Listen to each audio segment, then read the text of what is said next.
صاحب نے کہا مزاح اور مذاق کا فرق بیان کر دیں. یہ اس طرح سمجھ میں نہیں آئے گا. اصل میں ہم مزاح کو کہتے ہیں مذاق کرنا اور تمسخر کہتے ہیں مذاق اڑانا. میں عربی میں اگر دو لفظ بولوں گا تو آپ کو فرق سمجھ میں آئے گا, اردو میں سمجھ میں نہیں آئے گا. پھر اردو میں بھی سمجھا دوں گا. اردو میں ہم ایک کہتے ہیں مذاق کرنا, ایک ہے مذاق اڑانا. تو چونکہ دونوں کو مذاق کہتے ہیں ہماری اردو میں, اس لیے سمجھ میں نہیں آتا. ورنہ عربی کے اندر دو لفظ الگ الگ ہیں اس کے لیے. تمسخر مذاق اڑانا اور مزاح کا معنی مذاق کرنا, خوش طبعی کرنا. تمسخر کسی بھی صورت میں حلال نہیں ہے. عجیب بات ہے, لوگ اس میں مبتلا. گناہ کبیرہ, تمسخر گناہ کبیرہ. اس بندے سے بھی معافی مانگنی پڑے گی, اللہ سے بھی معافی مانگنی پڑے گی.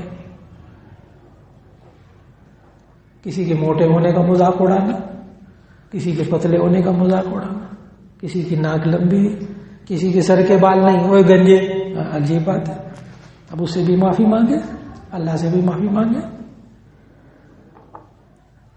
یعنی کسی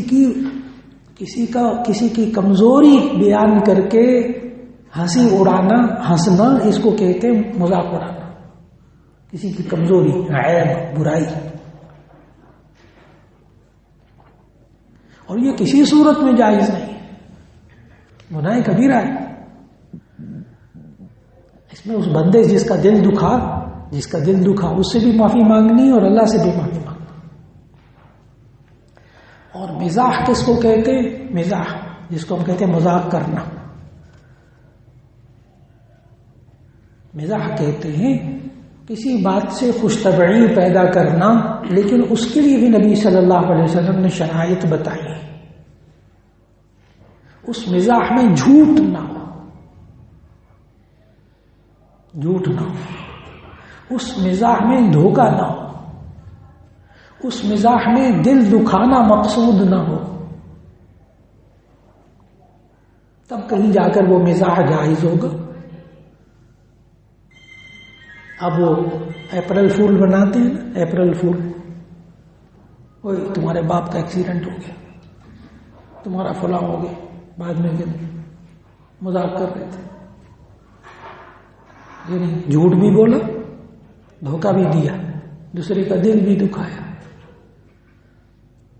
نبی صلی اللہ علیہ وسلم بھی مزاح فرماتے تھے, اکثر سنجیدہ رہتے تھے, کبھی کبھی مزاح فرماتے تھے. ایک صحابی آئے نبی صلی اللہ علیہ وسلم کے پاس, یا رسول اللہ صلی اللہ علیہ وسلم مجھے سواری دے دیں, مجھے سواری کی ضرورت ہے, اونٹنی کوئی سواری کی دے دیں. تو نبی صلی اللہ علیہ وسلم نے فرمایا ہاں میں تمہیں اونٹنی کا بچہ دوں گا.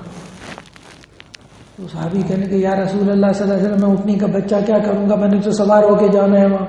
تو نبی صلی اللہ علیہ وسلم نے فرمایا ہاں جوان اونٹنی دوں گا, لیکن وہ بھی تو کسی اونٹنی کا بچہ ہی ہوگا. پھر ایک بوڑھی عورت نبی صلی اللہ علیہ وسلم کے پاس آئی, تو وہ عرض کرنے لگی یا رسول اللہ میں جنت میں جاؤں گی. تو نبی صلی اللہ علیہ وسلم نے فرمایا بوڑھی عورتیں جنت میں نہیں جا سکتی, بوڑھی عورتیں جنت میں نہیں جائیں گی. وہ تھوڑی سی پریشان سی ہونے لگی. نبی صلی اللہ علیہ وسلم اس کو جانے نہیں دیا. وہیں سورۃ الواقعہ کی آیت پڑھی, انا انشأناہن انشاء,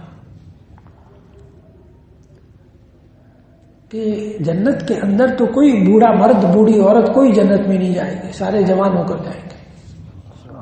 تو بھی جوان ہو کے جائے گی. وہ خوش ہو گئے. جب نبی صلی اللہ علیہ وسلم مزاح فرماتے تھے تو اکثر چونکہ سنجیدہ رہتے تھے, کبھی کبھی مزاح فرماتے تھے.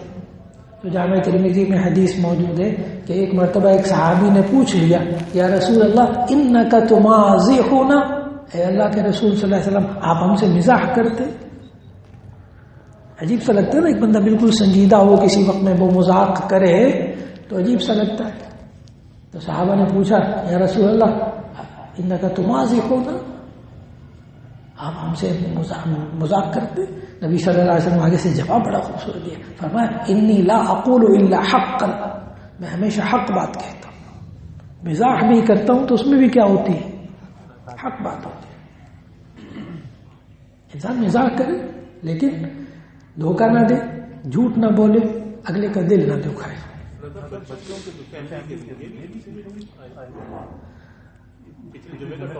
جی جی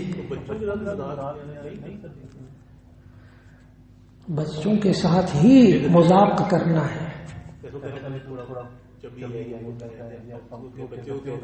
جی بہت آسان سے، ایک ہے پیار سے کہنا، ایک ہے اس کا مذاق اڑانا، دونوں میں فرق ہے. بچے کو کہہ دیا آپ نے مزاح اڑائی ہو، لیکن بچے کا بھی اگر مذاق اڑائیں گے نا تو وہ بھی گناہ ہے. بچوں کے ساتھ بھی جھوٹ بولنا گناہ ہے. نبی صلی اللہ علیہ وسلم کے ساتھ ایک خاتون آئی، یہ بھی جامع ترمذی کی حدیث ہے، تو اس کے ساتھ بچہ تھا تو اس خاتون نے اپنے بچے کو پاس بلانے کے لیے کہا تعال ہنا اعطیک شیئا، ادھر آؤ میں تمہیں کوئی چیز دوں گی. تو نبی صلی اللہ علیہ وسلم فوراً خاتون سے پوچھا تمہارے پاس کوئی چیز دینے کے لیے ہے؟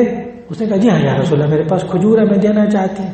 تو نبی صلی اللہ علیہ وسلم نے فرمایا اگر تمہارے پاس یہ چیز دینے کے لیے نہ ہوتی تو تمہارے نامہ اعمال میں جھوٹ لکھا جاتا. ہم بچوں کو بہلانے کے لیے بھی ان سے جھوٹ نہیں بول سکتے،